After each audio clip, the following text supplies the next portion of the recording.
E agora eu gostaria de abrir a nosso próximo ciclo de debate, nossa próxima mesa, chamado Culturas e Comunicação Pública, e convidar os participantes aqui, Flávia Rocha, Cacai Nunes e Vander Filho Pavão, e a coordenadora dessa mesa, a professora Dácia Biapina, da Faculdade de Comunicação, Universidade de Brasília.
Bom dia a todos e a todas. É uma satisfação estar aqui na IBC, nesse seminário organizado por pesquisadores de duas universidades, a Universidade o Minho, de Portugal, e a Universidade de Brasília. Dentro da UNB, em nosso programa de pós-graduação em comunicação, nós temos uma linha de pesquisa de políticas de comunicação e de cultura. Nesse momento, a gente está vivendo um momento assim, muito importante para esses objetos de estudo da nossa linha de pesquisa. E essa questão da comunicação pública e da EBC é objeto de pesquisa da nossa linha há bastante tempo, e agora nós vemos que esse objeto está em um momento, digamos, efervescente. Assim. Eu quero, antes de continuar, apresentar os participantes dessa mesa.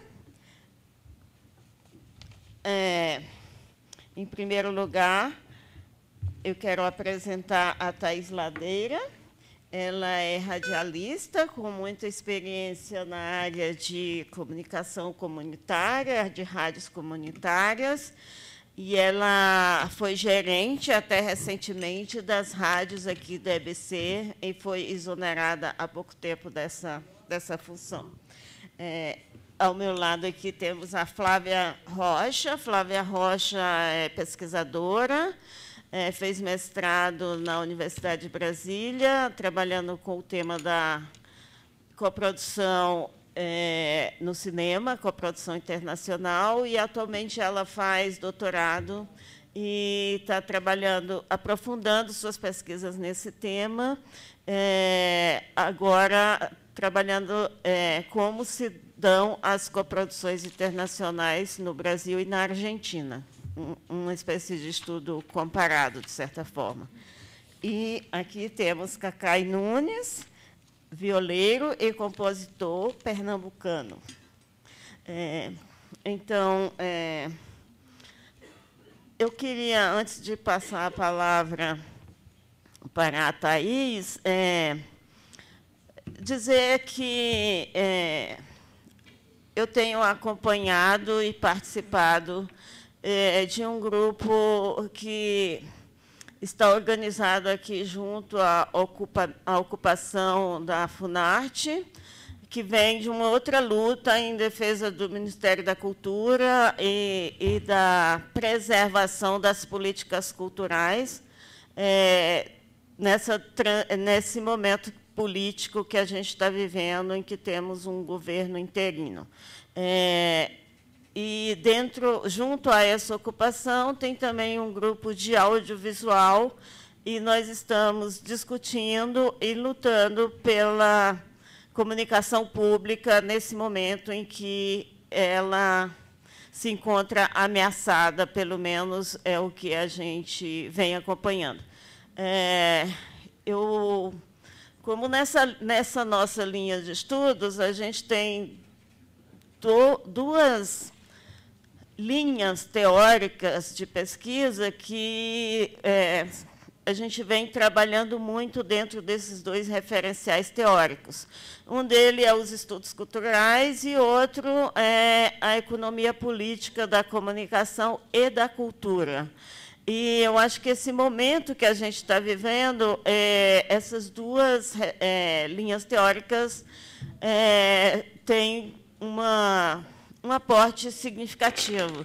Então, a gente, por exemplo, a economia política da comunicação e da cultura é uma linha que faz uma leitura crítica da questão econômica. É uma linha que também analisa um pouco, é uma linha que tem uma influência marxista, no sentido de trabalhar a economia e que, num marxismo ortodoxo, seria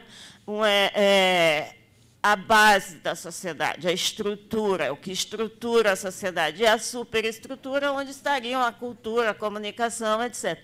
E o que a gente está vendo nesse momento é um governo interino que faz um retorno à questão do economicismo. Então, nossa função é sanear a economia do país e tudo que não se encaixa aí está fora. Então, por isso que não interessa o que acontece com a cultura, nem com a EBC, nem com as políticas públicas dessas áreas nesse momento. Então, acho que é um momento interessante de se fazer essa reflexão. A gente vem de um governo onde houve uma série de avanços em termos de políticas públicas e estamos entrando num governo onde políticas públicas é visto apenas como um ônus, um prejuízo, algo que tem que ser extinto. Então, eu acho que é um momento bem interessante para as nossas reflexões. Então, eu passo imediatamente a palavra a Thaís Ladeira. Obrigada. Bom, deixa eu ver, acho que já... Bom dia ainda, bom dia a todos e todas. Antes de tudo, quero agradecer ao Paulino por esse convite inesperado de estar aqui hoje. E parabenizar o UNB pela organização desse seminário, dizer que é muito interessante ouvir o sotaque português, parabenizar também a delegação portuguesa. Muito bom a gente ter essa aproximação com a nossa língua-mãe, né? Muitas vezes a gente perde esse referencial. Bom, primeiro, queria localizar o meu lugar de fala. Aqui na EBC e até mesmo na Rádio Brás, eu entrei na empresa em 2003, eu fui gerente da Rádio Nacional da Amazônia de 2003 a 2006, chefe do departamento de rádio de 2006 a 2008. E com a criação da EBC, fui convidada para gerenciar as rádios aqui de Brasília, a Nacional de Brasília AM e a Nacional FM. Mas, pela primeira vez, num espaço institucional da empresa, eu também me apresento como da Associação Mundial de Rádios Comunitárias, da AMARC. É a primeira vez que eu faço isso, porque, durante os 13 anos que trabalhei aqui, nunca, em momento nenhum, confundi o meu espaço como gestora pública ou como militante. Mas eu faço parte da AMARC, que foi criada nos anos 80, um ano importante para a comunicação no mundo todo. E essa é uma ONG internacional com sede no Canadá e tem associados em 110 países do mundo todo. E eu faço parte dessa instituição desde 98, 99, quando comecei a me envolver com o movimento de rádios comunitárias. Antes de começar a entrar no tema dessa mesa em si, eu já tinha listado alguns destaques que eu queria, se inscrita como participante do seminário, que eu queria lembrar. Hoje foi uma mesa, as mesas foram muito interessantes porque elas foram bastante conceituais, mas mesmo assim, em um momento ou outro, houve uma predominância do debate em torno da programação da TV, especificamente da TV Brasil e da TV Pública. Por isso, eu queria trazer aqui alguns destaques da programação das rádios Nacional e MEC, só para a gente pontuar e perceber a diversidade da programação dessas 7 emissoras. São 9 ao todo, só que 2 retransmitem programação de outras emissoras. Na faixa infantil, que foi dito aqui na mesa, eu queria destacar o trabalho da Rádio Maluca. Infelizmente, nós perdemos o Zé Zuca, um grande radialista, compositor, cantor, escritor de livros infantis. Mas a Rádio Maluca ela fez história na Rádio MEC e na Rádio Nacional. E vale um registro importante, tanto desse programa quanto do Estação Brincadeira. E, principalmente, a possibilidade do portal da EBC de fazer várias programações interagindo com tanto a programação infantil da TV Brasil quanto a programação infantil da Rádio Nacional. Isso foi um ponto importante dito, que essa moçadinha, ela agora consome não só a TV, não só o rádio, mas também a internet. E os jogos de interatividade que existem numa editoria para criança que existe no portal EBC é muito interessante, porque dá essa possibilidade da gente transitar de uma mídia para outra. Aconteceu isso em algumas efemérides, como no Carnaval, no São João. A TV Brasil fez esse trabalho. Eu quero destacar também um programa pioneiro no rádio brasileiro, de uma das melhores radialistas, para mim a melhor, radialista do Brasil, que é Mara Régia. O programa Viva Maria, que começou na Nacional de Brasília AM nos anos 80, um programa que foi silenciado pelo governo Collor. Mara Régia foi cassada naquela época. Ele retornou à nossa programação no formato de programete, está disponível na Rádio Agência Nacional e também nas páginas das rádios. O programa agora, em setembro, completa 35 anos. E é um programa que fala das questões de gênero, dos direitos das mulheres. Destaco também um programa feito pela Mara aos domingos, Natureza Viva. Ele vai em 3 emissoras aqui da Empresa Brasil de Comunicação. Natureza Viva faz há mais de 20 anos educação ambiental por meio do rádio. É um programa importantíssimo, muito ouvido na Amazônia, e que, aos domingos, consegue trazer informações muito relevantes para as populações tradicionais, especialmente. Na Nacional da Amazônia, é claro que eu estou falando de programas que, como vocês podem perceber, o rádio ele consegue ter uma longevidade da programação maior do que a TV. Nós estamos falando de programas com 35 anos, com 20 anos, com 25 anos. E quero destacar na Nacional da Amazônia o programa Ponto de Encontro. Esse programa, de segunda a sexta-feira, de 10 a meio-dia, ele faz, conhecido como Orelhão da Amazônia, ele trata de unir o país de uma forma que, em tempos de WhatsApp e internet, você não imagina que ainda seja necessário. Ele fala para um país e de um país que, muitas vezes, a gente se esquece dele. O ponto de encontro, como o próprio nome diz, faz com que pessoas reencontrem familiares depois de 35 anos, 40 anos, 25 anos, sem nenhum conhecimento de onde está esse parente. Certamente ele não conseguiu avisar para a sua família qual é o seu WhatsApp, principalmente se ele está sendo, por exemplo, vítima do trabalho escravo, né? Trabalho similar ao da escravidão, ou situações de pessoas que vão trabalhar no garimpo ou no interior do país, muitas vezes não tem como se comunicar com as suas famílias, e só tem a Rádio Nacional da Amazônia como elo de comunicação. Eu quero destacar, ainda na Nacional da Amazônia, o programa Nossa Terra, que fala para famílias agricultoras rurais, principalmente assentamentos agrícolas, e o Jornal da Amazônia, que tem, se eu não me engano, 11 anos, completou. Agora, mês de junho, é aniversário do jornal, ele deve estar fazendo 12 anos, se eu não me engano. Um jornal muito importante que a gente tem na programação da Nacional da Amazônia, por falar em jornalismo. Ainda fazendo o gancho do jornalismo, quero destacar uma parceria que nós fizemos em 2008 com 10 rádios comunitárias aqui do Distrito Federal, que participava tanto da pauta quanto da reportagem do programa Cidade 980, que era um jornal que nós tínhamos no final do dia. Isso na Nacional de Brasília AM. Destaco na Nacional do Rio de Janeiro, tradicionalíssimo no mundo da bola, para a gente sair um pouco de programas de variedades e jornalismo e ir para o esporte. Por que tradicionalíssimo? Ele é o primeiro programa de esportes do rádio brasileiro no mundo da bola, até hoje no ar.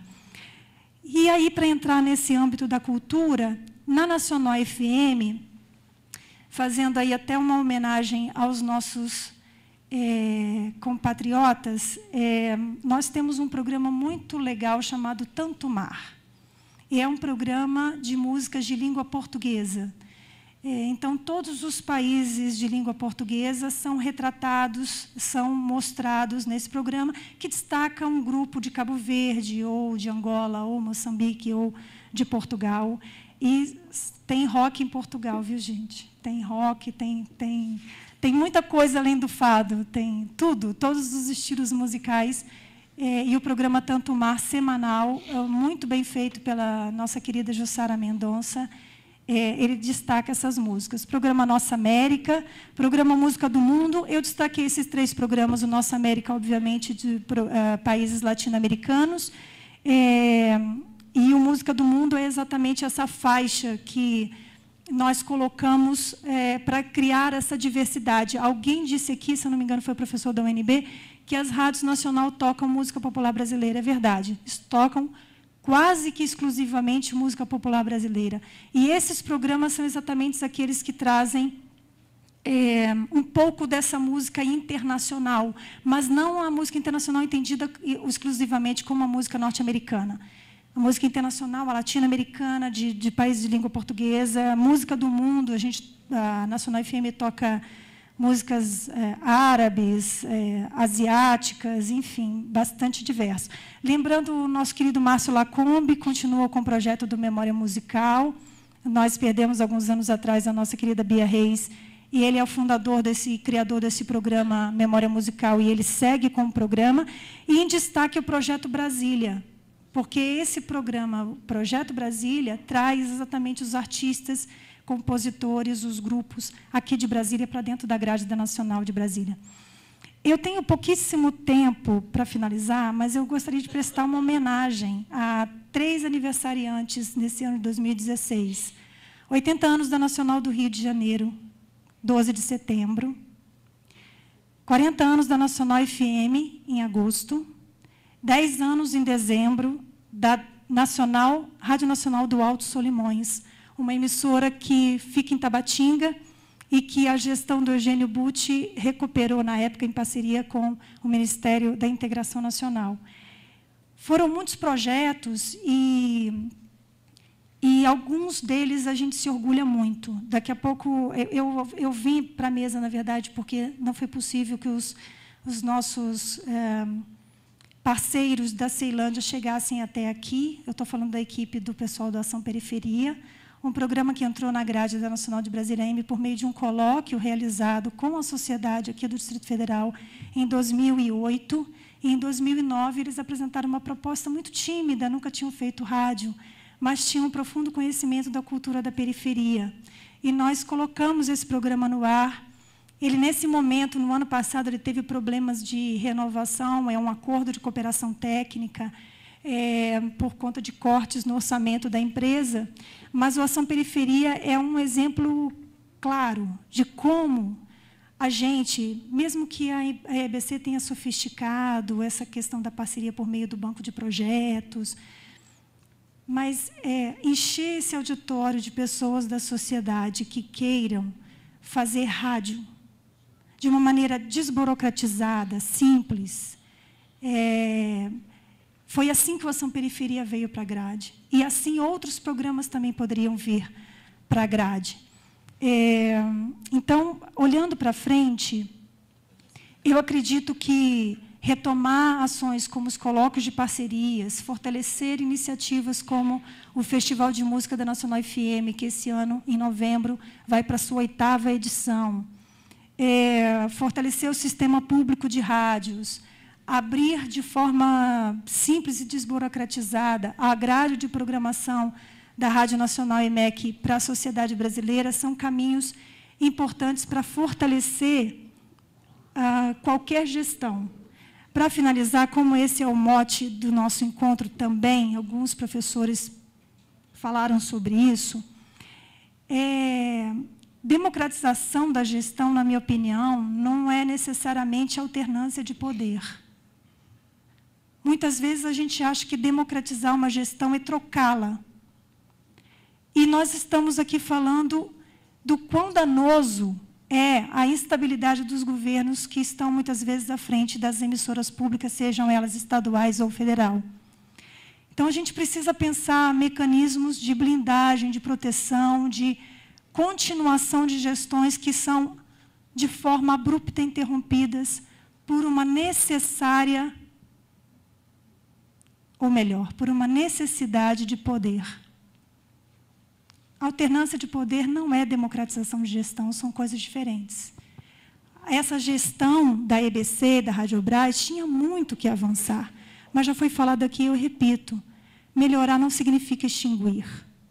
Nós temos muitos desafios, mas é possível, com os trabalhadores e trabalhadoras dessa empresa, que são extremamente competentes, avançar muito e não necessariamente iniciar uma disputa surda por cargos.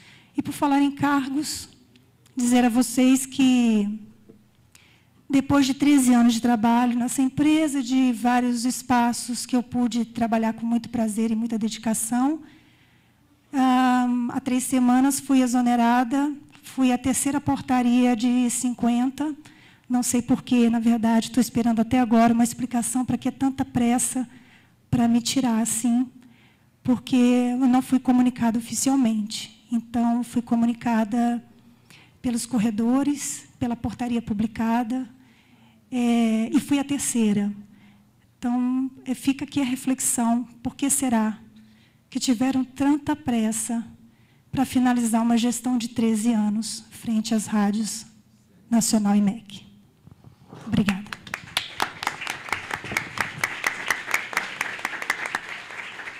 Obrigada, Thaís Ladeira. Eu passo a palavra à Flávia Rocha. Bom dia ainda. Primeiramente, eu queria agradecer a oportunidade de estar aqui, principalmente o professor Fernando Oliveira Paulino e a professora Madalena Oliveira, por esse projeto, que eu acho que é de extrema importância para resolver muitos dos nossos problemas sociais hoje, a questão das trocas, dos intercâmbios, do respeito mútuo, da valorização da cultura do outro, de a gente olhar para o outro, ver o exemplo do outro e poder resolver muitas questões da nossa sociedade. Então, esse exemplo tem que ser... Eu faço esse destaque porque eu acho que é de extrema importância. Então, eu sou doutoranda da linha de Políticas de Comunicação e de Cultura, lá da Universidade de Brasília, na Faculdade de Comunicação. Como a professora destacou, eu venho pesquisando sobre coproduções cinematográficas internacionais. Eu estive na Argentina, em Portugal, principalmente, investigando sobre esse tema, como é que estão sendo feitos os filmes em coproduções nesses países, e comparando com o Brasil. E eu aproveito até uma fala aqui do professor Salomão, que ele falou da questão de que é possível fazer cultura, produtos culturais de forma barata, não precisa ser muito tão caro. E aí eu lembrei da Argentina, claro, porque lá, inclusive, ela é uma das características que atrai muito os produtores internacionais, principalmente da França, da Espanha e de outros países, porque lá é possível fazer cinema e de boa qualidade, com custo muito barato. Então, assim, é lógico que a gente tem que respeitar as nossas características brasileiras, mas aqui a gente sabe que lógico que tem todo um contexto que a gente tem que respeitar, mas assim, a gente pode abrir nossos horizontes para ver que é possível realizar coisas de outras maneiras, inclusive mais barato. E aí, eu acho que como a gente está na mesa de culturas e comunicação pública, e eu acho importante a gente salientar essa característica multi da cultura, né, que como a professora falou, o pessoal, às vezes, alguns governos entram e acham que a cultura é uma coisa que é cara, que tem que acabar e tal. Mas, assim, hoje eu estava lendo o site do Ministério da Cultura e vi lá, como é uma coisa que a gente já sabe, mas que a cultura, pelo contrário, vamos dizer assim, a indústria cultural é algo que dá dinheiro. Pelo contrário, assim, ela dá muito dinheiro. Inclusive, ele falava lá na matéria, dava os dados, que foi o setor que cresceu cerca de 70% de 2004 a 2013. Então, é um crescimento muito maior com relação ao PIB nacional.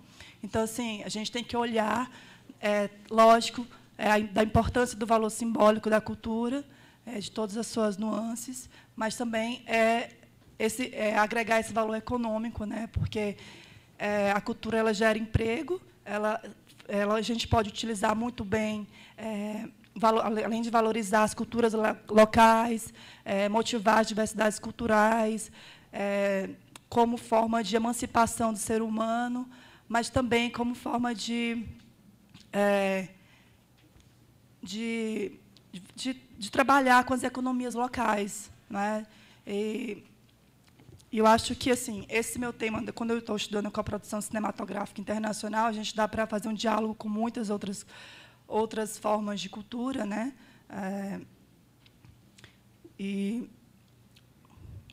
Enfim. Então, eu vou passar um pouco diretamente para o meu tema da coprodução, assim, da minha experiência que eu venho pesquisando nesse tempo acho que 2008 para cá, eu venho pesquisando coprodução internacional no cinema. E eu venho percebendo que, desde 2008 para cá, vem um aumento das políticas e os mecanismos de incentivo à coprodução internacional no Brasil. E o país que mais tem coproduzido com o Brasil é Portugal. Um dos motivos é por conta tem estímulos do Estado, são vários, principalmente por conta de um edital de fomento direto, que é o edital de coprodução com Portugal, que hoje já vem avançando, hoje já tem edital de coprodução de fomento direto com vários outros países, como a Argentina, Uruguai, Itália e Chile, e também a América Latina, foi lançado no ano passado.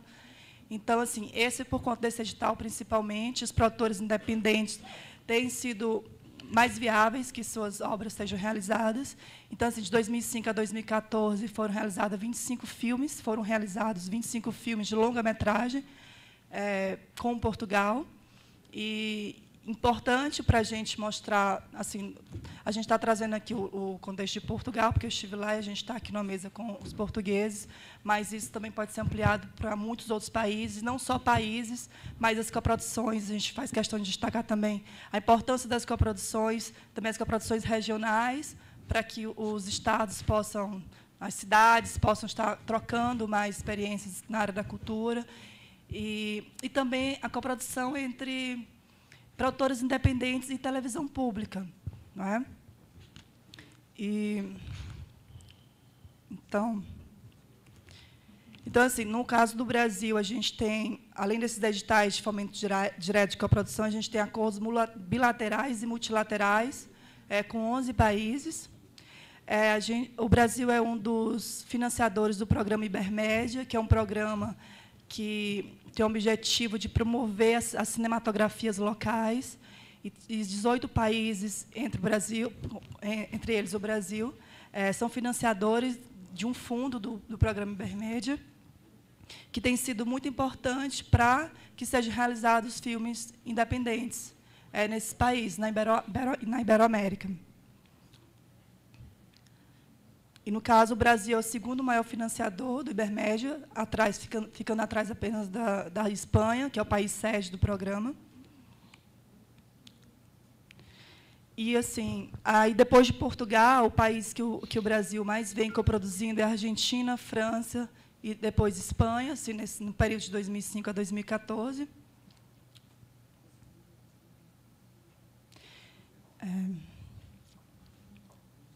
E com relação às experiências, vou falar um pouco aqui dos filmes que têm, da importância, assim, das coproduções, para a gente, apesar de a gente perceber que há muitos gargalos nessas políticas e na forma de dos produtores ainda encaminhar e aproveitar esses mecanismos para incentivar a coprodução internacional, a gente percebe que assim, esses mecanismos têm sido muito importantes para a questão da diversidade cultural e da pluralidade de conteúdos, de temas.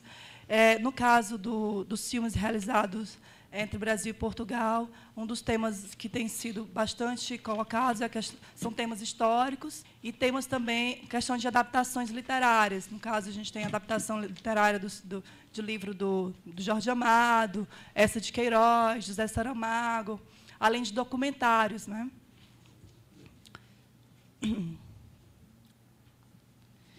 E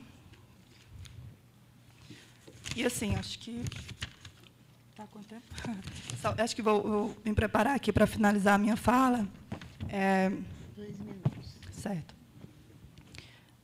Acho que a gente, pesquisando sobre a questão da diversidade cultural, da importância dos estudos culturais, a gente percebe assim, que o conceito de cultura ele vem, desde a segunda metade do século XX, ele ganhou uma importância muito maior para a teoria social e, assim, para entender, para a gente poder analisar a sociedade em vários setores, né? Então, assim, ela ganhou uma amplitude muito grande. Então, assim, a cultura, ela tem esse poder de convergência e eu acho que, com relação à televisão pública, acho que a gente tem que batalhar, assim, um dos gargalos que a gente percebe é a questão da exibição, né?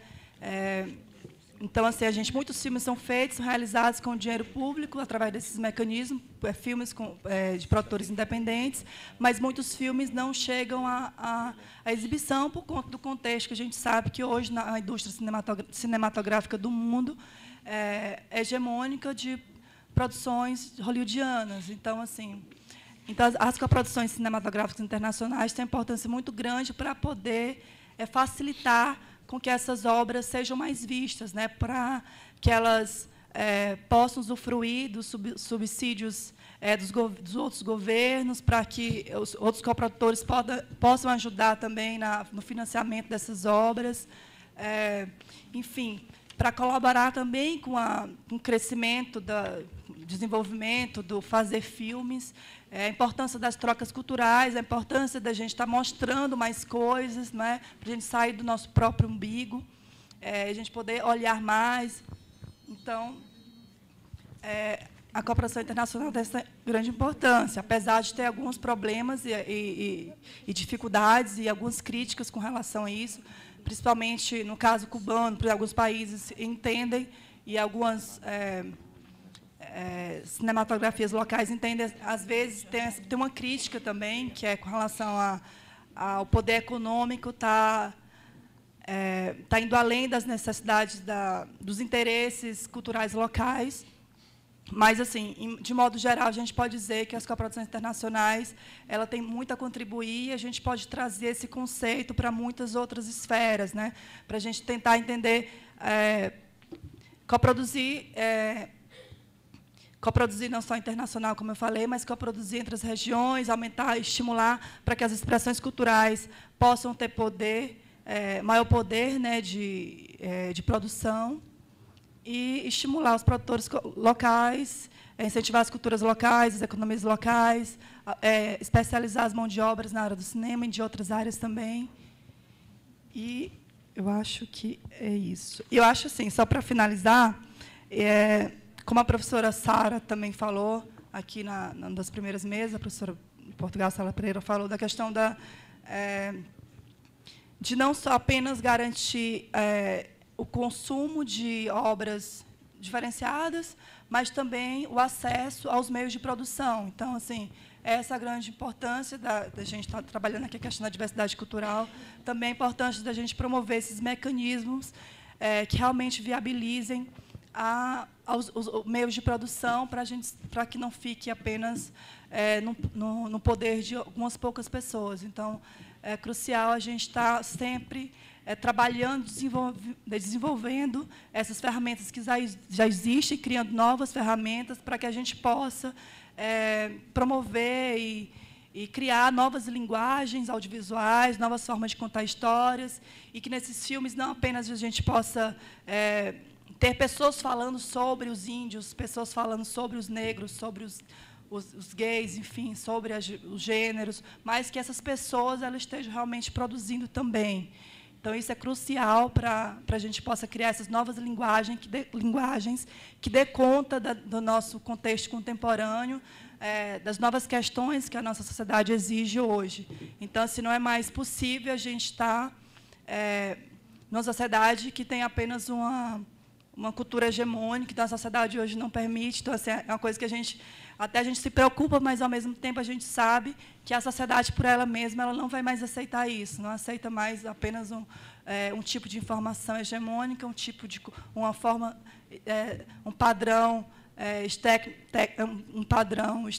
técnico e estético hegemônico. Então, assim, as formas alternativas, os padrões alternativos estão surgindo e eles vão crescer, estão nas ruas e, enfim, a gente só tem que criar, realmente, fomentar esses mecanismos para a gente dar força, dar margem ao que já está aí nas ruas. E é isso, professora Dácia. Obrigada, Flávia. Eu passo imediatamente a palavra ao Cacai. Bom dia a todas e a todos. Agradecer o convite do professor Fernando pela oportunidade de poder falar um pouco da minha experiência aqui dentro da EBC, especialmente na Rádio Nacional FM. Aliás, na Rádio Nacional FM, que multiplica por toda a rede, na Rádio AM, Nacional AM, depois Nacional da Amazônia e Alto Solimões. Eu sou músico, sou violeiro, não tenho formação acadêmica, estudei em escola mesmo até os 16 anos de idade, numa escola muito conhecida em Brasília nos anos 90, que foi a escola de onde estudavam aquelas pessoas que espancaram o Marco Antônio Velasco, que era muito amigo meu. A gente brincava na época que era o playground do CAGE, né, porque era bem vizinho ao CAGE, o Centro de Internação Infanto-Juvenil. Estudei minha vida inteira lá, sou nascido em Pernambuco, mas cheguei em Brasília com 5 anos de idade. E meu pai também é músico, apesar de formado em dois cursos, Direito e Letras, ele é músico e, na sua juventude, saía de casa. Ele nasceu na Paraíba, mas foi morar no Recife. Ele saía de casa para ouvir rádio, mas não saía de casa para ouvir rádio, ele saía de casa para ver rádio, para ver fazendo rádio, ouvindo Sivuca, ouvindo Jackson do Pandeiro, ouvindo Severino Araújo, Orquestra Tabajara. Às vezes eu me lamento por não ter nascido nessa época, porque eu queria ter vivido um pouco disso, mas, de certa forma, também sou um privilegiado, porque posso, a partir dessa minha experiência, da minha vivência com a música, poder retransmitir também um pouco desse repertório, que é o que eu faço no programa Acervo Origens, que vai ao ar todos os sábados aqui na Rádio Nacional FM, e é retransmitido depois, na quarta-feira da semana seguinte, na Rádio Antena 2, pela RTP em Portugal. Então, eu trago um conteúdo de música que certamente não está na rádio, que são os repertórios das comunidades quilombolas, dos terreiros de candomblé, dos trios de forró, das duplas caipiras, do Brasil genuíno, daquele Brasil profundo, daquele Brasil que muita gente se identifica, mas que acabou se perdendo em tempos de televisão aberta, em tempos de comunicação rápida e acelerada, de internet também. Mas, ao mesmo tempo que muita coisa se perdeu, ainda tem muita gente ligada nisso. E eu recebo mensagens diariamente, semanalmente, até ligações telefônicas de Portugal, de gente que perdeu a transmissão da semana e queria saber como ouvir a rádio novamente, o programa, porque é muito interessante, porque eles veem, assim como a Thaís disse que tem rock em Portugal, que em Portugal a música vai muito além do fado, no Brasil a música vai muito além da bossa nova também. Aliás, é uma observação que eu já fiz abertamente aqui na rádio, que a rádio ainda toca muita bossa nova. Toca muita bossa nova. O João Gilberto é fantástico, o Tom Jobim é fantástico, mas o Luiz Gonzaga cantava o que o povo plantava. Cantava o cheiro da terra, cantava a seca, cantava a chuva, cantava a fartura, cantava a ausência. Eu acho que a gente está perdendo um pouco desses valores que são pequenos, mas são tão grandiosos, né, na formação de um cidadão, de uma pessoa. Então, esse repertório é o que eu gosto de multiplicar. Parte desse repertório eu extraio de uma coleção de vinis que eu vou colecionando, eu vou comprando. Isso é um vício, é uma cachaça que é... Para todo lugar que eu vou, eu procuro uma loja de disco, eu procuro um vendedor ambulante que esteja vendendo disco. Aliás, quem tiver disco de vinil em casa e quiser fazer doação, mesmo negociar, a gente está adquirindo ainda. E todos os meus discos, eles são catalogados, são numerados, etiquetados, e eles vão sendo gradativamente digitalizados para serem disponibilizados no programa e na internet. Então, quem quiser conhecer um pouco do repertório, é só acessar o acervoorigens.com, que foi onde a gente começou a difundir um pouco desse nosso repertório de música brasileira, que vai muito além da bossa nova, especialmente. Porque a bossa nova já está muito bem contemplada, enfim. Mas isso é uma outra questão. E aí, eu estava... 2 minutos. Eu estava em casa, antes de vir para cá, eu estava assistindo o início do seminário pela internet, e, em certo momento, o professor Davi Renault, se não me engano, citou o Gilvan Chaves, Titio Gilvan. Gilvan Chaves fazia um programa que ainda existe até hoje, Eu de Cá, Você de Lá, em que ele conversava com as pessoas por telefone. Quer dizer, isso nos anos 70, 80. O tamanho dessa... A importância disso, de você poder comunicar-se com... Isso já era uma comunicação pública sem aspas, né? E o programa existe até hoje.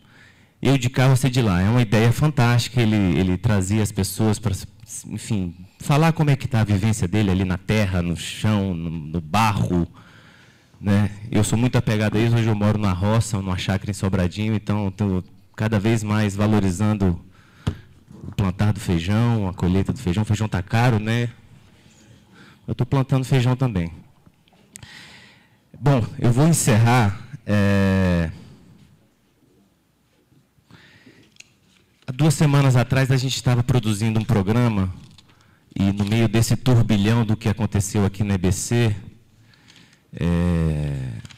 a nossa redatora, que é uma bióloga e servidora da Câmara Legislativa, mas de uma lucidez, uma clarividência, assim, é uma potência na escrita. E ela me perguntou: Cacai, você acha que a gente fala alguma coisa sobre o que está acontecendo no Brasil, sobre o que está acontecendo principalmente na EBC? Aí eu parei para pensar e falei, eu acho melhor não. Eu queria preservar ainda, que sem saber os rumos do país e os rumos mesmo do meu contrato, porque a gente trabalha sob contrato, não sei se vai ser renovado. Enfim, eu queria preservar o espaço que os artistas que eu coloco aqui têm. Não é muito o meu espaço, porque, na verdade, eu estou trazendo 45 minutos de música e 15 minutos de fala. Então, o meu espaço mesmo, que esse, com o microfone na mão, ele é muito pequeno. Então, eu quero preservar aquilo que eu trago, que eu contemplo, que são as músicas dos povos que não têm espaço, ou que estão conquistando ou reconquistando o seu espaço. E aí ela fez um texto e ela usou a palavra democracia. E eu fiquei, juro para vocês, eu fiquei com medo de usar a palavra democracia num programa em função de talvez uma censura ou de uma, não sei, de uma puxada de orelha depois. Eu falei, não pode ser assim. Eu vou usar, não é possível. Bom, usei. Estamos aí. Eu realmente fico muito feliz de poder estar aqui, de trazer um pouquinho da minha experiência. Certa vez, um violeiro lá de Ilha dos Valadares, no Paraná, é uma ilhotazinha assim que você passa, só não passa carro, você passa andando. Ele disse, aprender não ocupa espaço. Então, eu sou muito grato de ter conquistado esse espaço, mesmo sem um estudo formal, sem uma educação acadêmica, um diploma, enfim.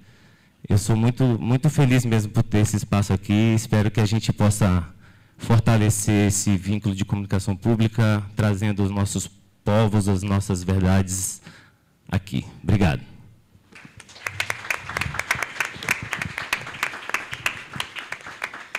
Muito obrigada, Cacai. Agradeço também Flávia e Thaís. Vamos desfazer essa mesa e, antes disso, eu gostaria de convidar o presidente da EBC, Ricardo Mello, democraticamente fazer uso da palavra por 10 minutos.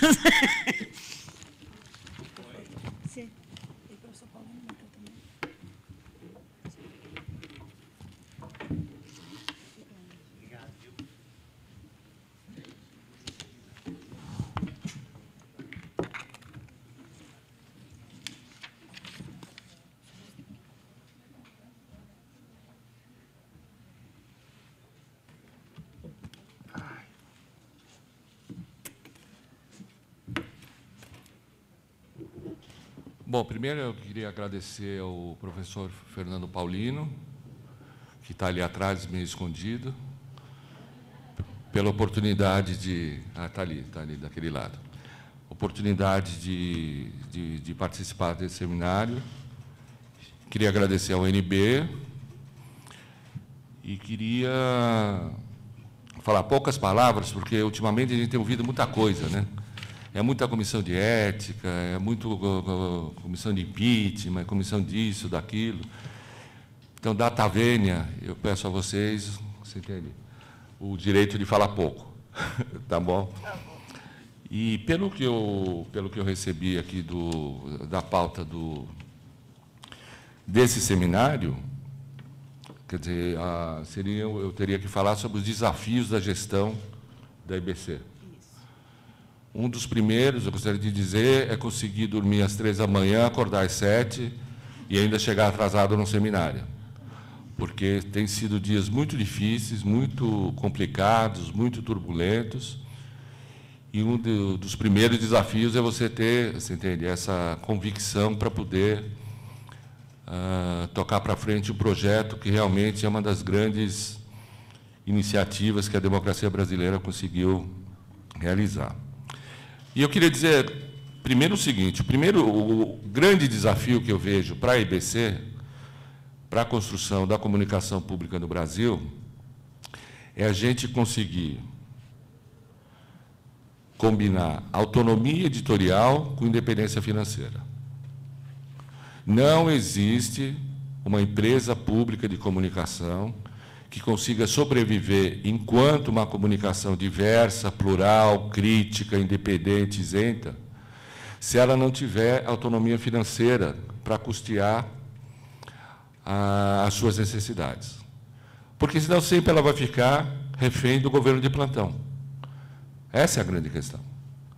E o que está acontecendo com a EBC, desde que ela foi criada, é que ela vem sendo cerceada na sua possibilidade de ampliar o seu alcance, as suas iniciativas e a sua inserção social, com o bloqueio do fundo que foi criado, nos moldes da BBC inglesa, que garante que ela tem a sua autonomia financeira para, através dos seus mecanismos de controle social, conselho curador, ouvidoria e seus organismos de administração, fazer aquilo realmente que a sociedade precisa que seja feito ou que demande que seja feito. Então, isso é uma primeira luta que eu acho que tem sido deixada um pouco em segundo plano em todos esses anos, que é o desbloqueio do fundo que foi aprovado em lei pelo Congresso Nacional, que daria os subsídios financeiros para a empresa. São cerca de 2 bilhões de reais que estão bloqueados na Justiça em função de recursos e várias manobras jurídicas das empresas operadoras, que não chegam à emissora e que nos limitam tremendamente o alcance das nossas possibilidades e limitam, inclusive, muitas vezes, a nossa independência editorial. Certo? A nossa independência editorial depende disso. E, quando eu falo autonomia financeira, não é entrar nas leis do mercado, não é vender anúncios, não é se submeter aos interesses da iniciativa privada, colocar programas do ar que interessem um ou outro anunciante. A nossa autonomia financeira significa a sociedade bancando o direito de ter acesso à comunicação pública. E essa é uma primeira coisa. E a comunicação pública, para mim, no Brasil, ela tem que ser vista, embora a gente tenha modelos espalhados pelo mundo afora, tem que ser vista um pouco diferente do que se faz em outros lugares. Em outros lugares, a democracia, enquanto regime, é uma coisa sólida, pluricentenária, onde existem instituições que permanecem ao longo do tempo e que são enraizadas na sociedade e que dão limites naturais para qualquer coisa que queira ser feita, no sentido de transgredir o Estado de Direito, as regras que estão em curso e tudo mais. No Brasil, nós vivemos uma situação diferente. A democracia no Brasil é uma coisa profundamente turbulenta. Eu não vou me estender sobre isso, porque isso não é um debate político, mas todos nós sabemos que a nossa democracia é uma coisa muito recente, e as nossas instituições, por mais sólidas, entre aspas, que elas pareçam, elas estão sempre sujeitas a solavancos que nos pegam de surpresa, como tem acontecido agora, nesses últimos 2 anos, pelo menos. Então, a comunicação pública no Brasil, às vezes, ela não pode ser vista simplesmente como um exercício de ouvir todos os lados, da pluralidade, da notícia fria, sem nenhum tipo de análise, sem nenhum tipo de interpretação e tudo mais. Nós temos que saber que a comunicação pública, e esse é o lema da EBC, e ela tem que se pautar sobre isso, é dar voz aos que não têm voz. Esse é o nosso grande desafio, dar voz aos que não têm voz. Porque nós sabemos que o modelo de comunicação que existe no Brasil é um modelo de comunicação de 80 anos, que foi criado na base do oligopólio dos meios de produção e no quase monopólio da opinião. Então, o fato de nós darmos espaço a uma série de manifestações sociais, a série de movimentos de minorias, dar voz a fazer o primeiro programa LGBT da TV aberta brasileira, a gente ter uma rede de rádios que chega a lugares que ninguém chega, que só nós chegamos, você entende?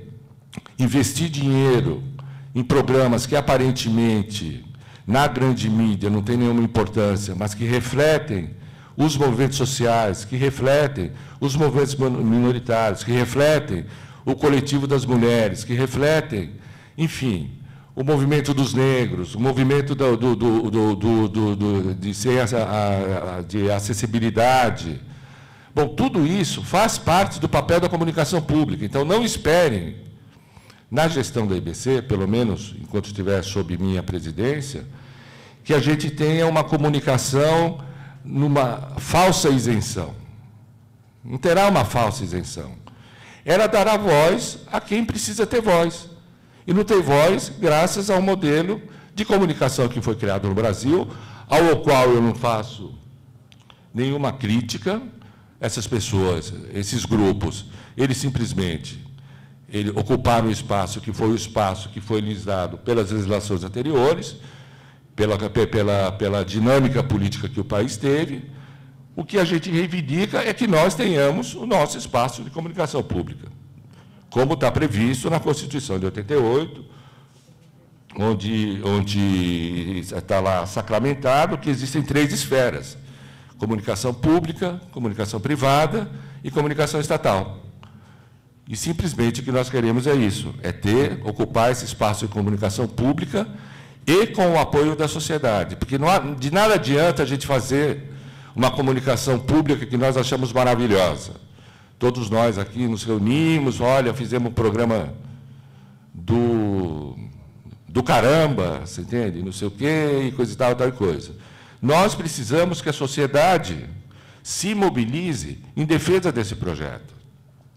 Nós precisamos que a sociedade sinta necessidade de ter acesso a várias fontes de informação que, infelizmente, pelo modelo criado pela grande mídia aqui no Brasil, não é dado acesso a ela.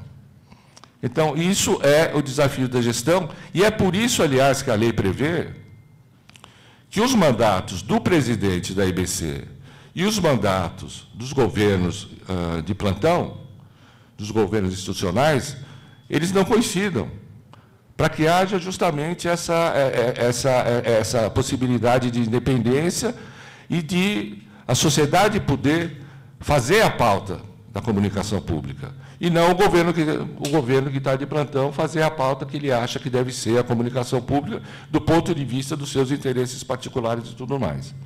Aliás, essa foi a base do nosso mandado de segurança, que eu acho que, com justiça, o Supremo Tribunal Federal acolheu. E eu queria fazer uma última referência ao seguinte: se fala muito que a IBC tem problemas de aparelhamento, tem problemas de indicações políticas e tudo mais. Eu garanto a vocês o seguinte, que na minha gestão isso não acontece. Não acontece. Primeiro, pela minha história. E segundo, por quê? Nós temos organismos de defesa dentro da IBC que talvez nenhuma empresa pública tenha no Brasil. Nós temos um conselho curador, cuja diversidade, e eu convido a todos vocês, se puderem, acessarem na internet as reuniões do conselho curador, que reúne as diversas faces da sociedade brasileira. Nós temos representantes de negros, nós temos representantes de lideranças indígenas, nós temos representantes de deficientes, nós temos representantes de coletivos feministas, nós temos representantes de trabalhadores sem terra, nós temos representantes sindicais, nós temos representantes de ministérios, nós temos representantes da maioria dos polos que atuam na sociedade brasileira. Então, eu começo por aí. Nós temos um organismo de defesa que é fundamental para que haja realmente uma comunicação pública, que é o Conselho Curador, atualmente presidido pela nossa companheira Rita. Fora isso, nós temos ouvidoria, nós temos Conselho de Ética, Comissão de Ética, Comissão de Vigilância, Vigilância da Comissão. Nós temos todos os organismos possíveis e imagináveis e transparência absoluta diante da sociedade. Todos os nossos relatórios, todos os nossos balanços, todos os nossos orçamentos são auditados pelo TCU, são auditados pela CGU, e em nenhum momento até agora nós tivemos nenhum tipo de reparo a todos essa contabilidade que foi extensivamente examinada por todos esses órgãos que fazem parte do controle social da comunicação pública. Então, eu acho o seguinte, para terminar, nós estamos no momento que é o seguinte: a sociedade tem que escolher. Ela quer ter uma comunicação pública de fato, ela quer ter direito, ter acesso às diversas manifestações que existem no país, ela quer abrir mão do monopólio de opinião que existe hoje na grande mídia, ela quer ter realmente uma vivência de democracia, porque sem comunicação pública não há democracia, de fato, ou não. Então, eu acho que a importância desse seminário é nesse sentido, é a gente ampliar para fora da IBC, ampliar para fora aqui do nosso prédio, espalhar pela sociedade, pelas universidades, pelos colégios, pelas escolas, e por todos os outros movimentos sociais, pelo Congresso Nacional, pelo Senado Federal, pela Presidência da República, em todos os lugares, colocar essa importância da IBC. Você entende? Sem ela, sem a existência dela, que foi um ato de ousadia, num país como o Brasil, com a mídia criada como ela foi, um ato de ousadia que, por outro lado, foi produto de reuniões e mais reuniões, audiências públicas, discussões, que duraram meses e meses e meses e meses. E aqui eu queria render uma homenagem à jornalista Tereza Cruvinel, que foi uma das grandes batalhadoras por esse projeto. Um projeto, aliás, que foi votado pelo próprio presidente Michel Temer, quando ele estava no Congresso. Quer dizer, temos que escolher isso. Então, eu peço que cada um de nós aqui abra essa discussão. Abra essa discussão onde vocês estejam, nos seus locais de trabalho, nos seus locais de estudo. Você entende? A comunicação pública é importante, é fundamental, é o pilar da democracia ou não. Porque, no fundo, quem vai decidir o futuro da IBC é a sociedade. Não somos nós aqui dentro. É por isso que esse seminário tem sua importância e a maior divulgação que a gente puder dar a ele, eu acho que vai ser uma contribuição, pequena que seja, para que essa discussão fundamental para o futuro e para o progresso do país seja realmente realizada. Obrigado a vocês.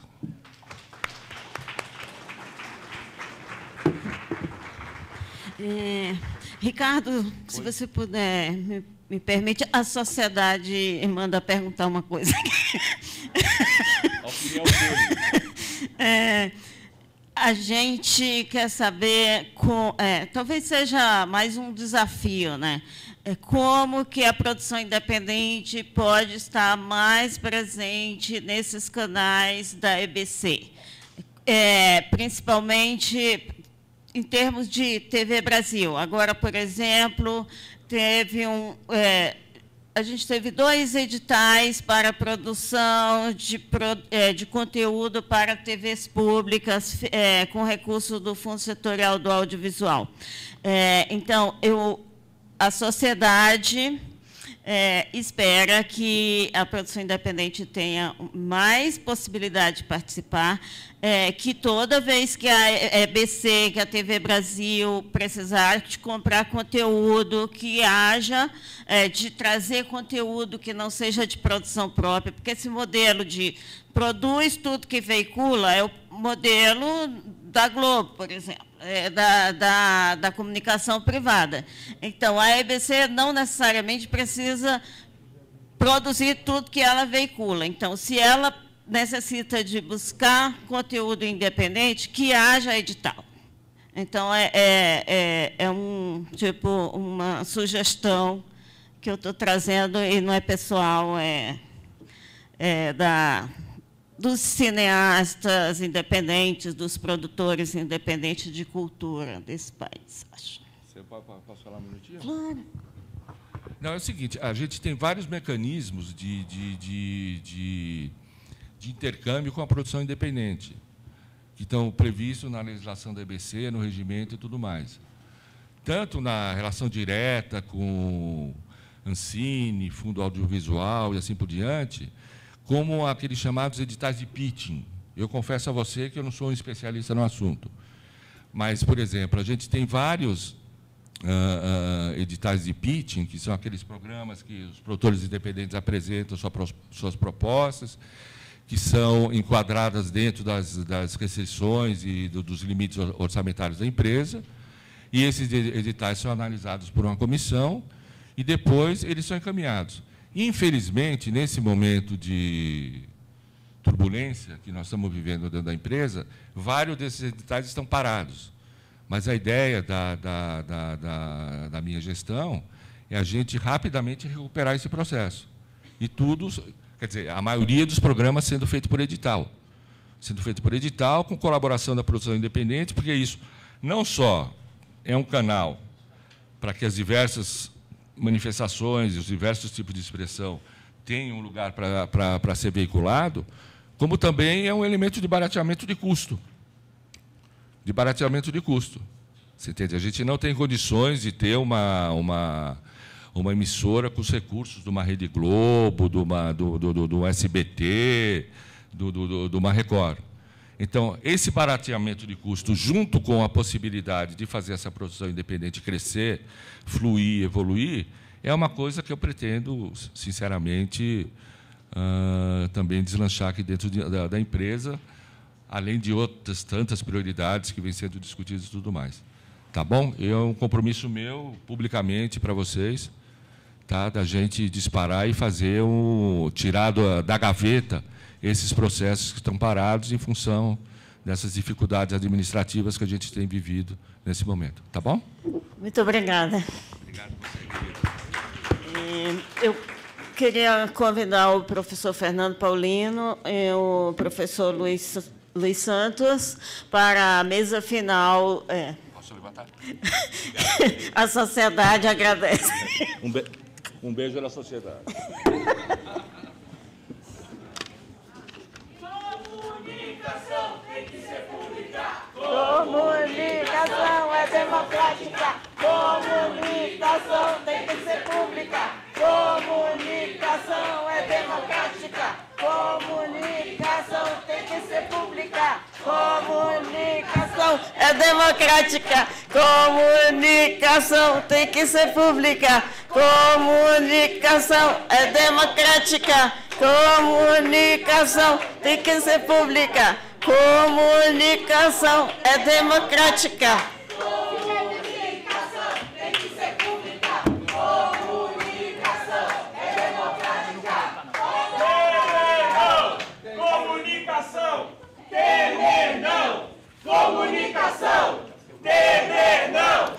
Comunicação! Temer não! Comunicação! Temer não! Comunicação!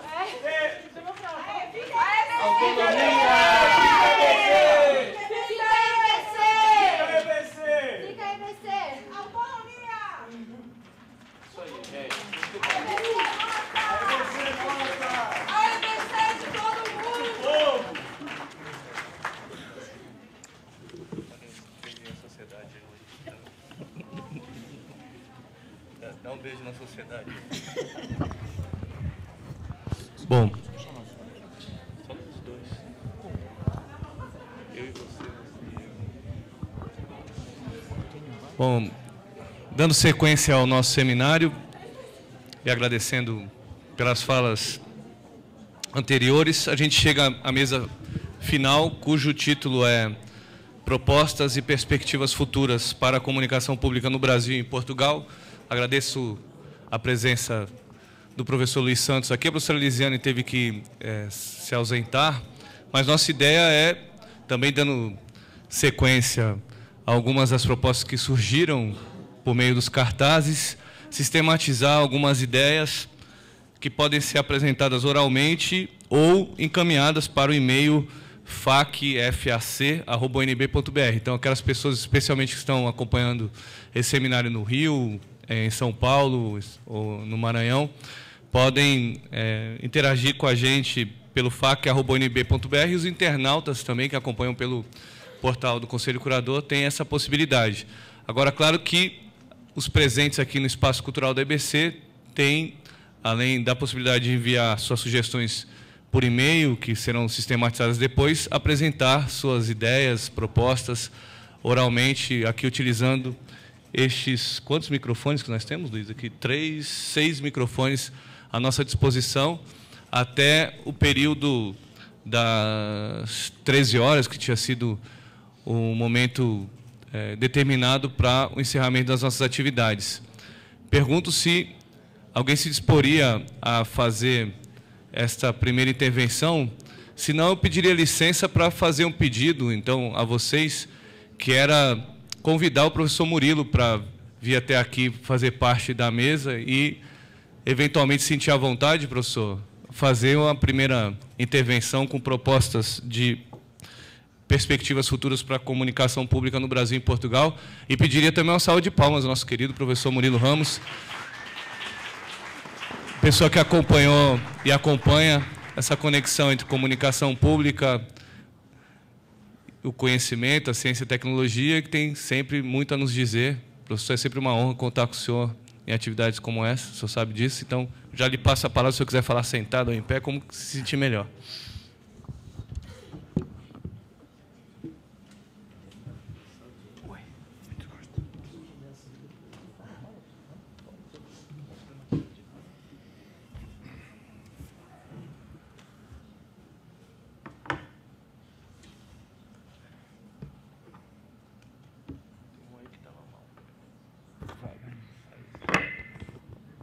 Bom dia. Fernando, sempre generoso e surpreendendo. De fato, mais só um esclarecimento, então. Eu deveria ter participado da primeira mesa. Liguei para o Fernando ontem, eu tinha um compromisso clínico. Logo cedo, hoje, na fase da vida em que eu estou atualmente, os compromissos clínicos sempre terão prioridade. Mas não só isso, aí eu aproveito e uma breve fala de retorno aqui na AEBC. Eu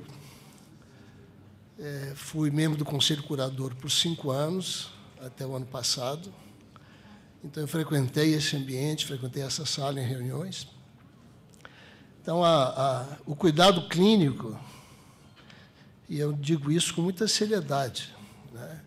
Ele é importante hoje em dia também para você poder sobreviver a esse clima horrível, né, que a AEBC vive, evidentemente. O Ricardo está aí, né, acabei de ouvir a fala dele, mas o que a gente está passando no país hoje, né? Então, é uma situação que exige de nós todos e todas uma atenção constante, uma atenção constante, né, e um pensar constante, um militar constante para se saber, né, e arrebanhar forças o tempo todo para, de algum modo, contribuir para que o país, em algum momento, saia desse clima de horror que ele está vivendo por força dessa avalanche reacionária, mas não é conservadora, reacionária, que a gente tem testemunhado. Sobre a AEBC, sobre a comunicação pública, aí eu saio dessa primeira fala assim, mais amargurada, né, e um tom acadêmico que eu vou usar, já está na reunião do LAPCOM, né, professor Luiz. A ideia de comunicação pública, né, ela é fundamental, ela é importante, né, mas eu sempre gosto de fazer uma ressalva, e foi bem interessante participar aqui. Eu cheguei 20 para as 10, assisti quase tudo a partir de então. Os colegas portugueses sempre mencionavam o serviço público, serviço público, serviço público, né, porque a comunicação pública, esse conceito, e eu tenho tentado problematizar isso, né, no meu retorno recente agora às atividades de pesquisa, depois de um período sabático pós-aposentadoria lá no Laboratório de Pesquisa em Políticas de Comunicação. O conceito de comunicação pública ele é abrangente e, às vezes, quando a gente o usa sem a qualificação precisa, acaba se falando de coisas diferentes. Então, eu sempre gosto de lembrar que, até por força normativa, constitucional brasileira, nós não podemos abandonar a ideia e o tempo todo pontuar a ideia do serviço público, da prestação de serviço público. Então, a AEBC é uma empresa de comunicação pública em sentido lato, sim, mas você precisa precisar claramente a ideia de que você vive sob o regime de concessão de serviço público. A ideia de serviço público ela é fundamental, até porque ela está sendo abandonada claramente em outros setores da vida econômica nacional. Então, eu queria só começar lembrando da importância de você preservar a ideia da radiodifusão de serviço público, da comunicação de serviço público. Parece a mesma coisa, mas não é. E aqui, mais especificamente sobre a IBC, eu não tenho tido dificuldade até o que fazer nesse momento. Eu vejo o Ricardo sentado ali, eu sei quem ele é, mas nunca conversamos, né? Não nos conhecemos pessoalmente, né? Essa né, presença quase que solitária dele aqui hoje na direção da EBC, enfim, por várias razões, o que se pode fazer? Né? Hoje, antes só. Né? Aliás, foi uma coincidência feliz, esse seminário está programado para esse espaço hoje, sim, porque é mais um momento de você estar aqui fazendo esse debate. Né? Então, é interessante sentar. Eu não esperava estar aqui, eu estou titubeando um pouco, enfim, o Fernando me chamou, era para estar logo cedo, falando de coisas mais leves, né, como história sobre a comunicação pública ou de serviço público, mas, enfim. O desafio é enorme, porque a ameaça, tudo bem, ela se liga ao quadro geral da política brasileira, o que vai acontecer, enfim, impeachment, tudo, mas a ameaça de um ato, né, normativo de força que se faz nesse momento, o MP, que destrua essa experiência aqui, é algo que é intolerável se você pensar nisso. Então, o que eu posso dizer para os nossos colegas, amigos portugueses que estão aqui hoje? Assim, esse é o clima que nós estamos vivendo. Nós estamos vivendo diante de uma ameaça real, objetiva. Né? Nós temos um presidente da IBC sentado aqui por força de uma liminar do Supremo Tribunal Federal. Caso contrário, não estaria. Porque essa empresa houve uma intervenção de mão, né, assustadora, né, com tudo que tem ocorrido aqui. Né? Então, o nosso desafio, enquanto cidadãos e cidadãs, mais que tudo, e pesquisadores, enfim, é não esmorecer um minuto no esforço jurídico, político. Eu vi o pessoal aqui, né, os FNDC, os militantes, lá, a Bia, o Pedro, enfim, tantos outros e outras aqui, assim, com os cartazes, eu sei que estiveram lá no Congresso há pouco, né, golpista Kassab, eu já recebi informes, vocês sabem que eu recebo os informes, enfim. Mas é isso, de iniciativas como essa até o reforço jurídico ao Conselho Curador, enfim, o papel essa coisa do Conselho. O Conselho tem um papel, eu não sei se ele ainda se encontrou o papel que ele pode exercer como ente autônomo na estrutura da empresa, de participar, inclusive, da batalha jurídica de defesa da empresa, jurídica, política, enfim. Agora, fala, o que você vai fazer? Vai para dentro do Congresso fazer isso? Então, realmente, assim, eu estou um pouco engasgado, né? Porque outras vezes sentei aqui com colegas no Conselho, em seminários que fizemos sobre o modelo da EBC, era assim, você tinha um horizonte para frente. Hoje, o nosso horizonte é uma trincheira de curto prazo. É uma resistência a um movimento que pode ser avassalador. A gente pode acordar amanhã com um ato normativo feito dentro das regras, dizendo que a IBC não existe mais. E aí? 8 anos de uma experiência ainda infante, uma experiência que teria muito ainda. Eu diria, a gente precisava, só em uma geração a gente poder imaginar se o Brasil finalmente ia conseguir chegar num patamar de ter uma empresa de serviço público autônoma, né, de radiodifusão autônoma, como se esperava. Então, abortar essa experiência agora, nesse momento, quer dizer, destruí-la é um ato impensável para nós que estamos aqui. Então, Fernando, tomado de surpresa, mas, enfim, eu estou feliz por estar aqui e estar podendo dizer essas palavras nesse momento aqui, né? Te agradeço.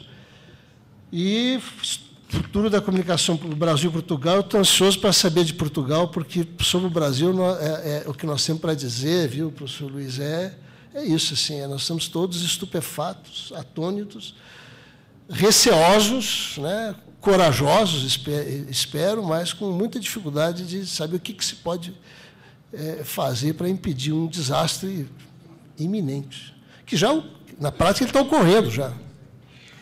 Na prática, está ocorrendo. Quer dizer, a situação da empresa não é tranquila. Bem, é isso.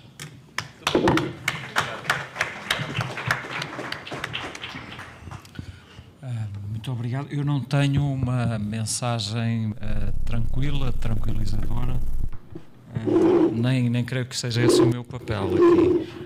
Mas eu posso dar-vos conta, já falamos disso hoje, de uma situação muito semelhante que nós vivemos em Portugal há muito pouco tempo, há 2011, 2012. Tivemos no governo, durante alguns meses, uma pessoa, e talvez não apenas aquela pessoa, mas aquela pessoa corporizava essa ideia, que tentou num espaço muito curto de tempo desmantelar completamente o aparelho de serviço público de média em Portugal. Como é que isso foi revertido de alguma forma? Com intervenção pública muito ativa de muita gente em muitos quadrantes.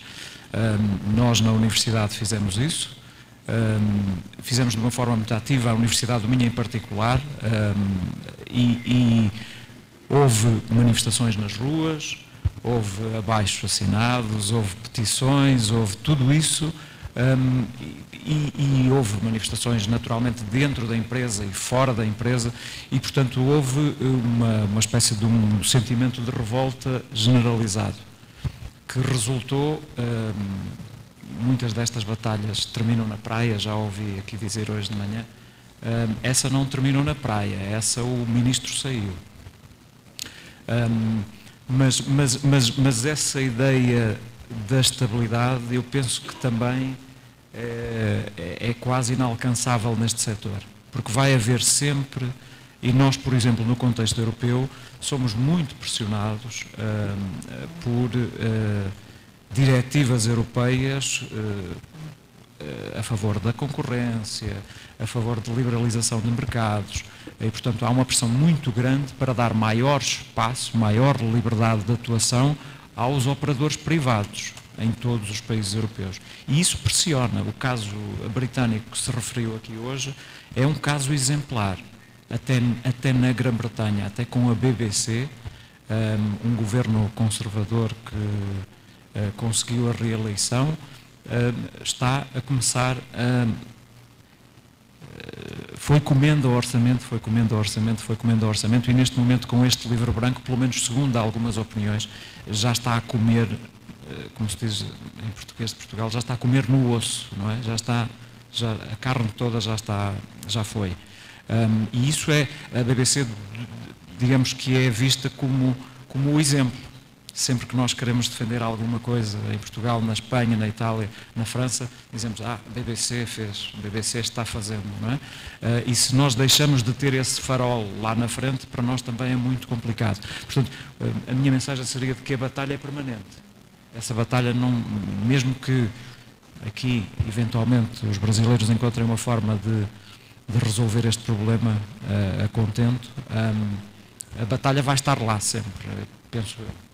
Seria muito diferente de tudo o resto que não estivesse, que não houvesse essa batalha em permanência. Mas um dia de cada vez. Obrigado, Luiz. Pergunto se alguém teria interesse de apresentar oralmente propostas, sugestões, lembrando que depois sistematizaremos essas sugestões, propostas, ou apresentadas oralmente ou encaminhadas para o fac.unb.br.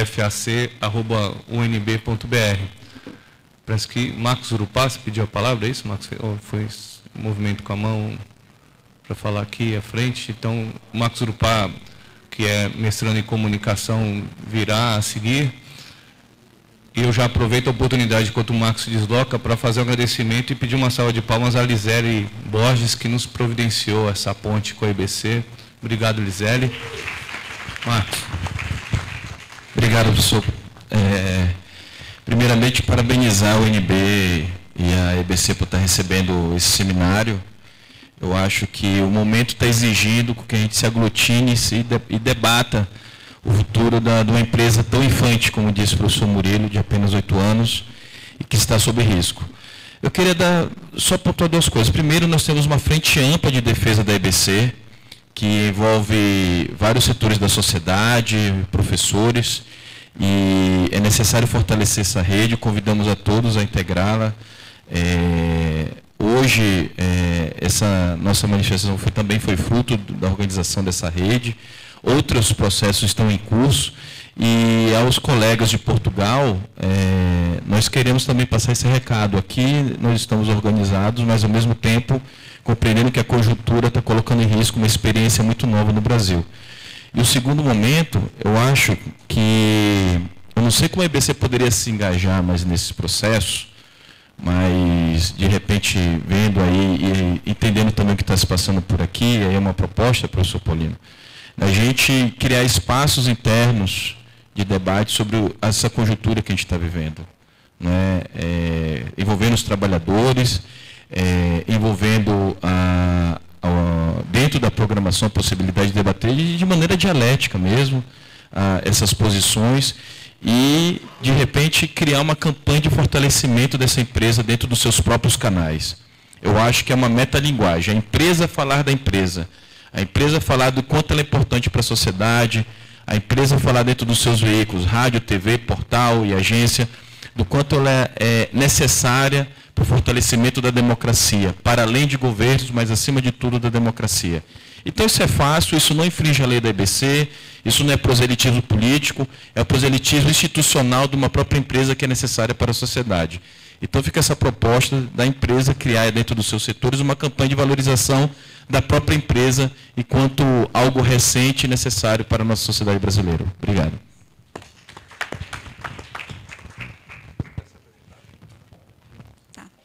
Eu sou a Kemi Nitahara, eu sou da Agência Brasil Repórter e eu estou agora no Conselho Curador como representante dos funcionários eleita.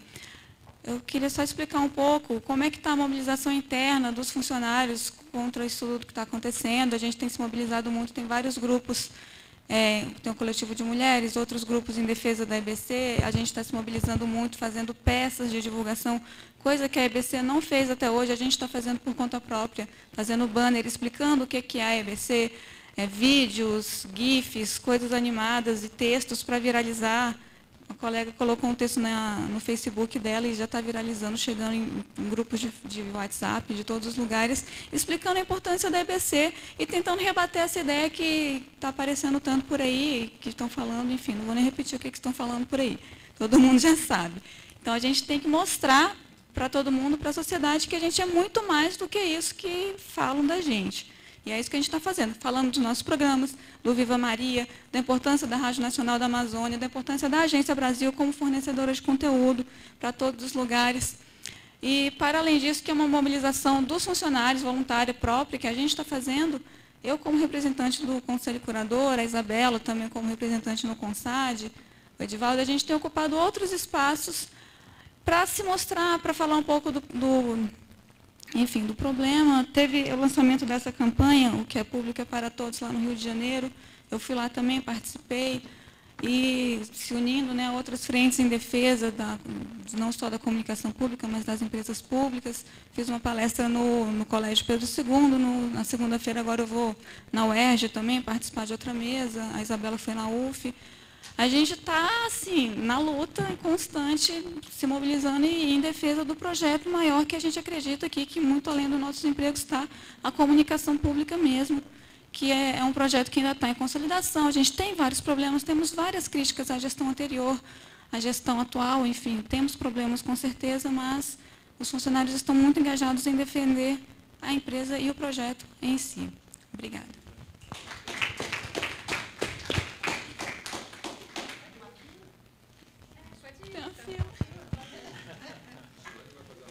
Eu estava na fila atrás dela, ali sentadinha.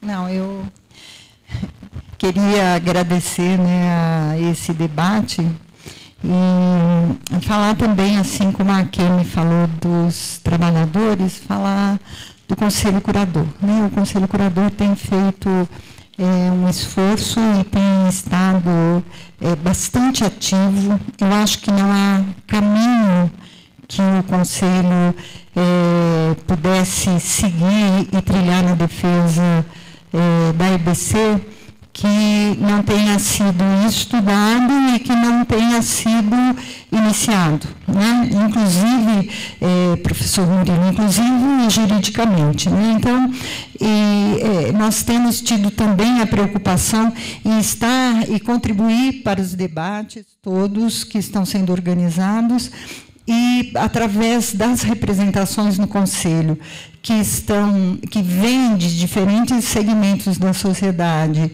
que diferentes regiões, também mobilizando o debate e a manifestação nesses espaços.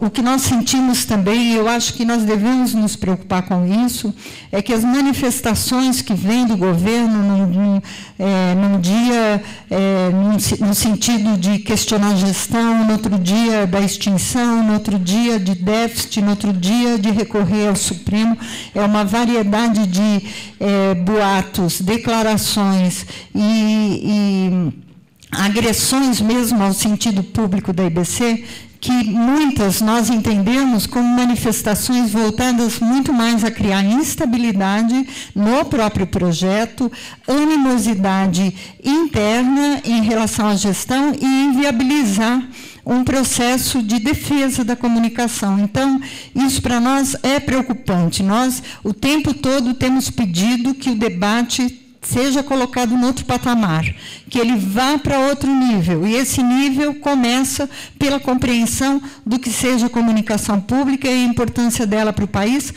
e em protegê-la, principalmente nesse momento de tanta turbulência. Eu queria pedir e propor, né, ao evento também, que é muito importante até para as peças em defesas da IBC, que eu vi muitas defesas feitas aqui, preocupações, que elas pudessem ser traduzidas numa carta que pudéssemos utilizar, inclusive, nesses espaços onde nós estamos levando e tentando difundir essa preocupação com o futuro e com as ameaças presentes que nós temos hoje. Então, é uma proposta que eu faço, ela será muito útil e ela, inclusive, os resultados desse seminário já estão sendo aguardados por advogados que querem também instruir outras ações. Muito obrigada, viu, Paulo? Dando prosseguimento, vou fazer uma fala rápida. É mais de proposta mesmo, são duas propostas. A primeira é até resultante de uma matéria que eu fui fazer em São Sebastião, e em conversa lá com alguns professores do Instituto Federal de Brasília, a gente até se propôs a fazer alguns cursos de rádio, TV, porque eles trabalham com estudantes do ensino médio também. Já tem até um projeto aqui de um colega nosso da TV, mas acabou que a gente não ele tentou falar com a GECOM, mas parece que não teve prosseguimento. Então, a primeira linha que eu acho, a gente tem plenas condições de fazer isso, porque a gente tem funcionários capacitados, interessados em fazer esse tipo de trabalho, é tentar divulgar mais os veículos da IBC, promovendo cursos de rádio, em relação ao portal, aos funcionários do portal, da TV, para que a gente possa também não só também poder falar sobre a IBC, sobre os conteúdos da IBC, como também fazer com que esses jovens, e aí de ensino médio, também de institutos federais, possam também ter uma visão mais crítica sobre o que eles possam produzir, sobre o que eles absorvem na mídia, no dia a dia. Então, eu acho que falta muito para a gente que a gente faça isso. Inclusive, a proposta, Paulinho, que eu queria te fazer era essa, entendeu?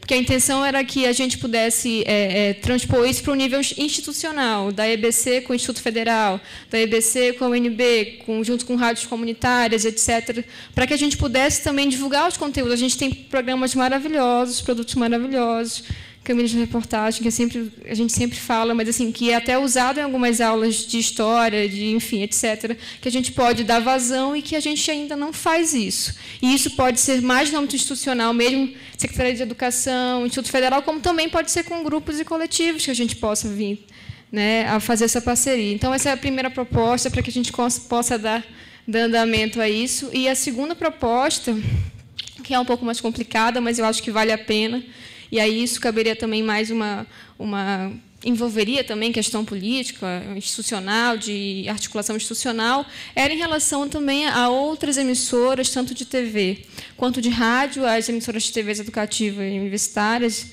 para que a gente pudesse fortalecer os laços.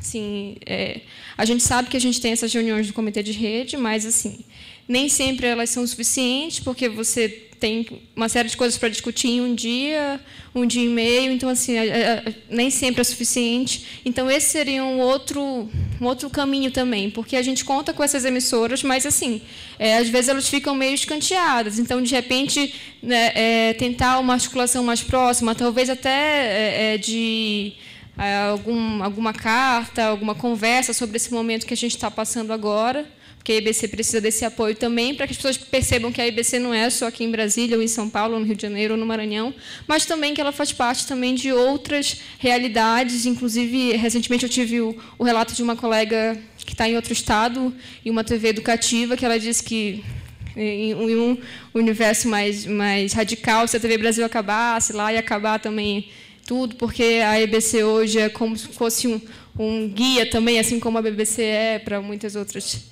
emissoras em outros países. Então, é bem mais amplo do que a gente enxerga às vezes. Então, seriam essas duas propostas. Bom dia, meu nome é Viviane, eu sou estudante da UNB.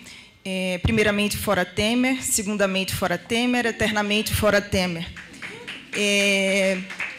Enfim, eu queria fazer uma proposta de que os processos, o que a gente vem discutindo aqui sobre a EBC, isso possa fazer parte dos projetos de extensão do PIBIC e do PIBIQuinho, lá na UNB, né, que a gente possa também, se utilizando desse material, discutir processos de comunicação pública e de democratização da comunicação, e de colocar que o processo de desmonte da EBC não é um processo isolado, está dentro de um processo de desmonte de todo o governo, de todo um Estado democrático, e, infelizmente, ainda que a gente tenha pontuado isso aqui no seminário, isso foi pontuado de uma forma ainda, entendo que superficial, né? O Brasil hoje está vivendo um golpe institucional, e isso não é pouca coisa.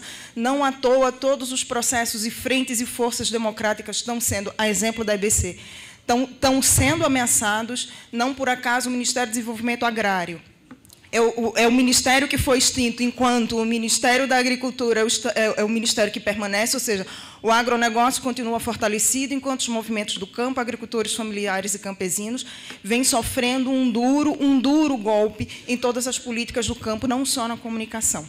Então, e por fim, fora Temer.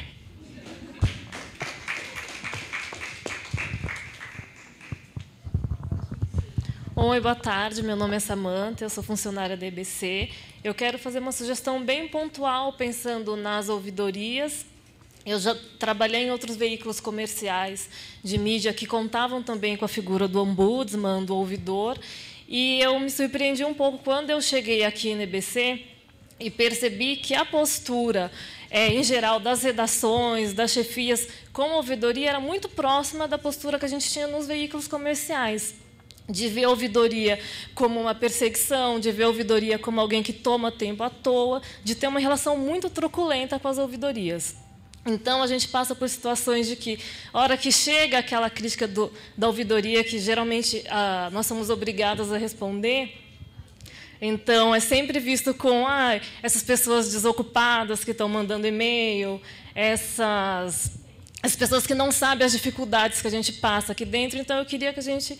E aí eu fico pensando um pouco na relação que a gente tem, pensando no papel da ouvidoria e da sociedade civil em si, dentro da produção da TV pública, no caso da TV Brasil, como tudo isso acontece. Então, eu acho que me surpreende, e a minha sugestão é essa, que a gente precisa pensar um pouco em como é que se dá esse papel do jornalista, que tem aquela certa postura de que eu sei o que tem que ser pautado, eu sei como fazer, eu sei quem deve ser ouvido, e no momento que chega essa crítica da ouvidoria, sabe? Qual é o papel da sociedade civil na nossa produção diária e cotidiana, e também cotidiana, e também qual é o papel da ouvidoria, às vezes, para a gente expor as nossas dificuldades de produção.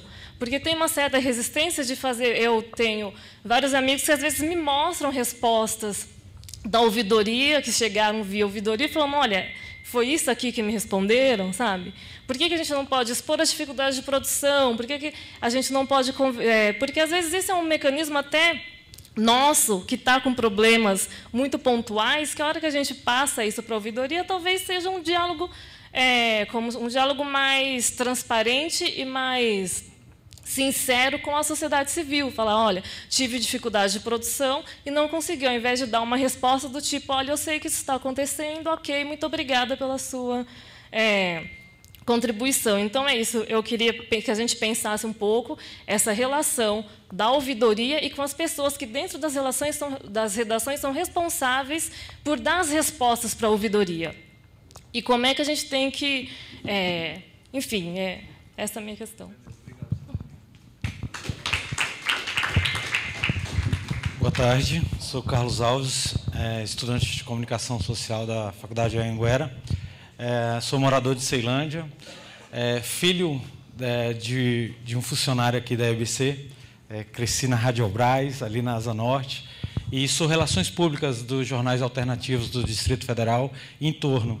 E, estando presente aqui, vou estar levando essa pauta para os nossos filiados, estaremos entrando agora nessa luta em defesa da EBC, em defesa da comunicação pública, e agradecer aos funcionários aqui da Radiobras, da EBC, por esse trabalho que tem feito, e estamos juntos com vocês, estaremos nessa luta. Obrigado. Pergunta?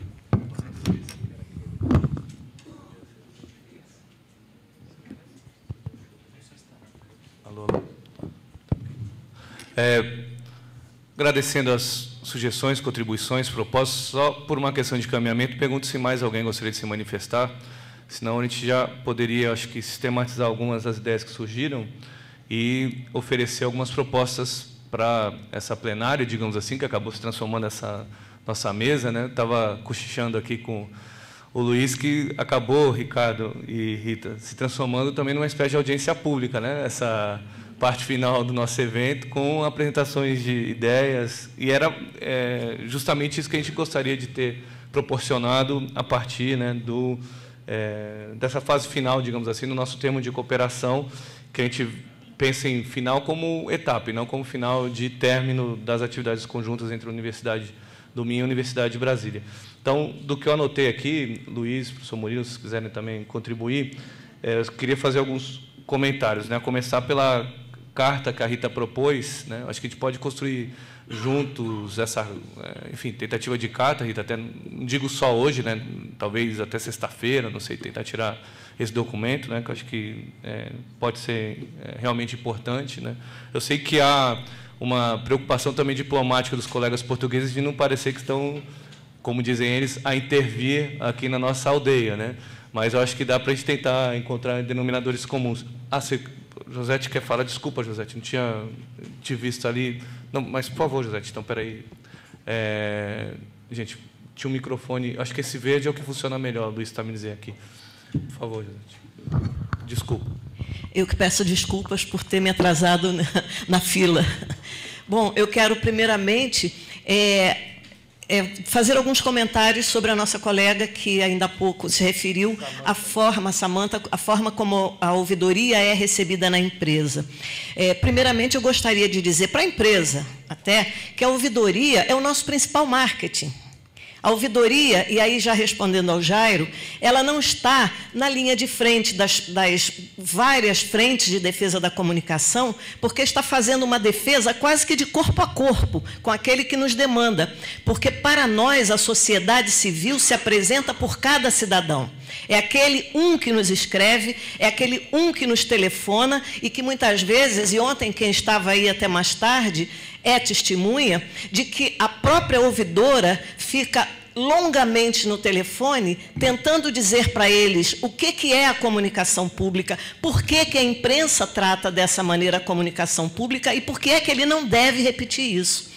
Ontem, por acaso, essa pessoa que ligou e que mandou uma demanda, e eu fiz questão de ligar para explicar, porque ele estava muito indignado, ofensivo em determinado momento. No final da conversa, ele disse que era dono de uma concessão de rádio no interior de Minas. E disse para mim que nunca tinha pensado a EBC ou a comunicação pública por aquele aspecto. Eu fiquei gratamente surpresa, dizendo que o universo às vezes colabora quando a causa é justa, porque certamente esse radialista há de difundir essa noção do que seja comunicação pública entre os seus. Vai ser um pedacinho lá do setorzinho dele, lá de Minas, mas que pode se difundir. Então, o nosso trabalho é corpo a corpo, é um a um, é a sociedade em cada cidadão. Nós fazemos essa defesa. Agora, é preciso, respondendo a Samanta, que a própria empresa reconheça que a ouvidoria tem esse papel, porque nenhum veículo de comunicação privado, do sistema privado, tem ninguém que atenda no telefone a sua reclamação. Aliás, ninguém nem pensa em reclamar na TV Globo se ela fez alguma coisa que está errado, inclusive, em relação a nós, comunicação pública. Então, nós temos, sim, aqui o cidadão vem, se manifesta, recebe o que ele precisa em termos de informação e nós estamos permanentemente prestando contas. Então, é preciso que a empresa veja a ouvidoria como uma contribuição nesse sentido. Nós somos o nosso melhor marketing. Porque aqui o cidadão se manifesta, entra, dá palpite e mais. O Conselho Curador respalda e exige da diretoria executiva os acertos que eventualmente ficam caracterizados como necessários. Então, eu gostaria de aproveitar a manifestação da Samanta e pedir que os gestores dos diversos veículos convocassem a ouvidoria para as conversas que considerar necessários, porque o que nós fazemos não é falar mal da comunicação pública ou dos veículos, ou do que se faz aqui, mas, muito pelo contrário, nós fazemos como um controle de qualidade do trabalho que é nosso, porque nós queremos que ele seja cada vez melhor. Nós não falamos mal. Agora, todas as diversas e inúmeras coisas elogiáveis que tem na EBC, que todos reconhecem e sabem, se nós formos ocupar o nosso trabalho com os elogios, nós perdemos a oportunidade de contribuir com os gestores, com a diretoria executiva, para que qualifique cada vez mais o que nós fazemos, o serviço público que prestamos, para não sermos cobrados dessa forma, de pé na porta, que está acontecendo agora com a comunicação pública. E essas coisas nós falamos, essa defesa, que eu considero também que é uma espécie de letramento para a leitura crítica da mídia, é feito pelas colunas da ouvidoria, inclusive respondendo aos veículos que eventualmente falam conosco, porque não é o nosso papel falar com eles. Também fazemos com os boletins diários, que agora são periódicos semanais, a diretoria executiva, para que eles tomem conhecimento do que nós observamos como necessário de correções, com as nossas fragilidades, para que possam se antecipar e fazer os necessários ajustes, para que no Conselho a ouvidoria não vá reclamar, mas vai dizer, olha como avançamos em coisas que observamos. Então, é preciso esse nível de compreensão do que seja ouvidoria para que realmente faça efeito. E é preciso que o que nós fazemos chegue ao chão da fábrica, porque não é possível que um apontamento de ouvidoria passe ou com uma burocracia que a gente precisa resolver de qualquer jeito, ou então como uma criminalização de um trabalho mal feito de um profissional. Então, é preciso que a gente dialogue melhor, que a gente fale mais, que a gente se aproxime mais um pouco, porque, no final, estamos todos trabalhando pela mesma causa. Obrigada. Obrigado, Josete. Só, também por precaução, pergunto se mais alguém gostaria de falar, para eu não cometer nenhuma injustiça, senão, então, continuaria aqui as sistematizações de possibilidades para as próximas horas, digamos assim, dias, e meses e anos, né, que esperamos que aconteçam da comunicação pública.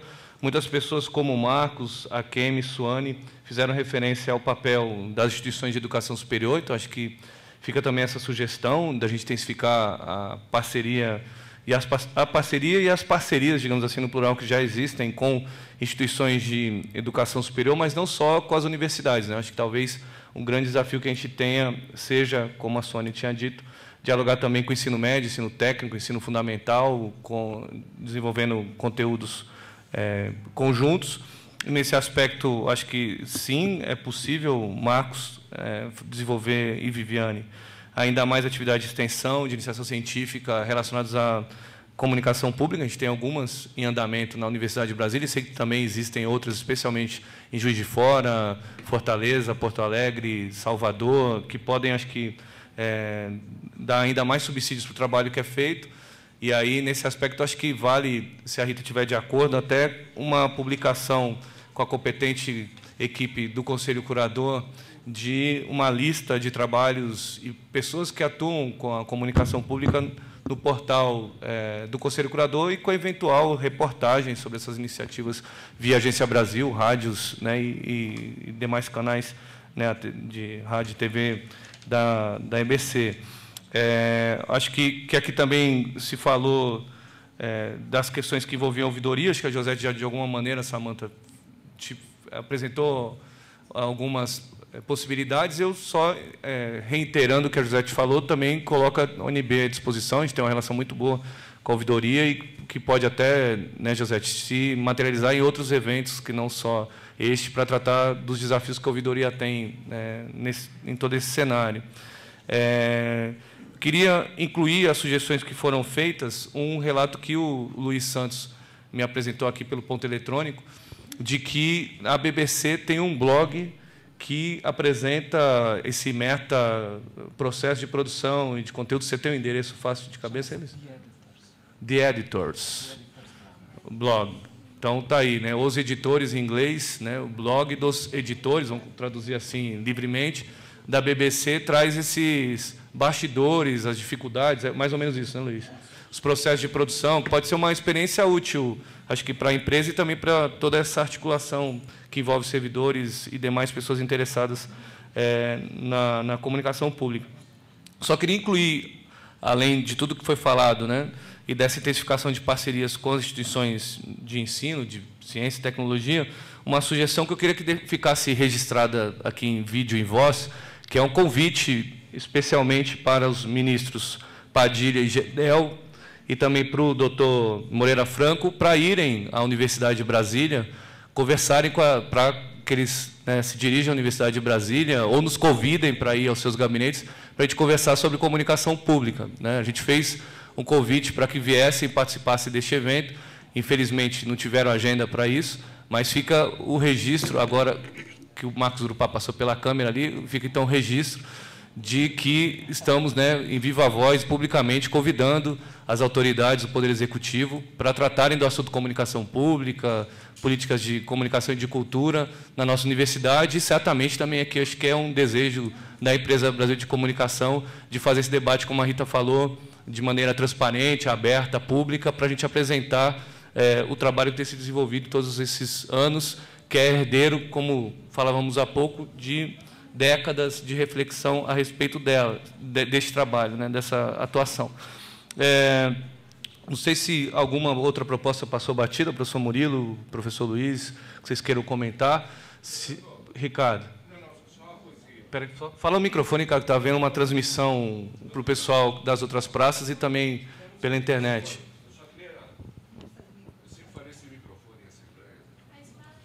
Hoje, excepcionalmente, é o seguinte, eu só queria convidar todos vocês e que vocês também convidassem a todo mundo que vocês tiverem acesso, que no próximo dia 21, o horário, não sei exatamente qual é, a Rita talvez, é à tarde. No dia 21 haverá uma audiência pública, 14h30, na Câmara, né, na Câmara dos Deputados, na Comissão de Direitos Humanos, sobre a questão da comunicação pública.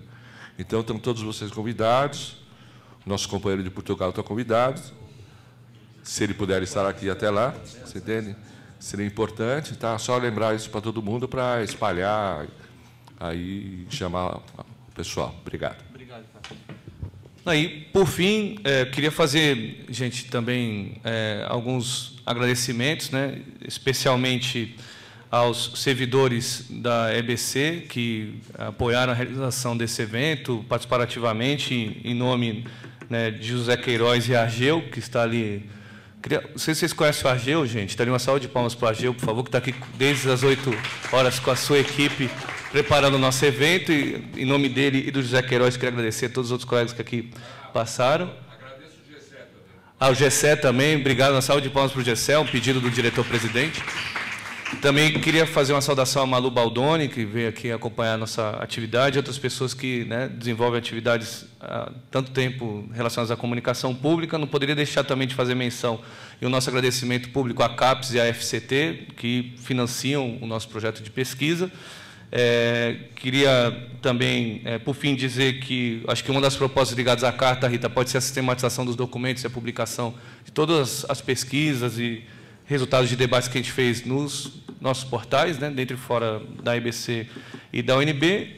E eu acho que talvez seja aqui o último agradecimento e proposta, que é realmente especial, às colegas do Conselho Curador, que também puderam, né, viabilizar essa iniciativa, e a partir deste pedido de salva de palmas a Juliana César Nunes e a Priscila Crispi Viegas, queria encerrar essa nossa atividade dizendo muito obrigado às pessoas que estiveram aqui no Espaço Cultural e também acompanharam à distância esse nosso evento.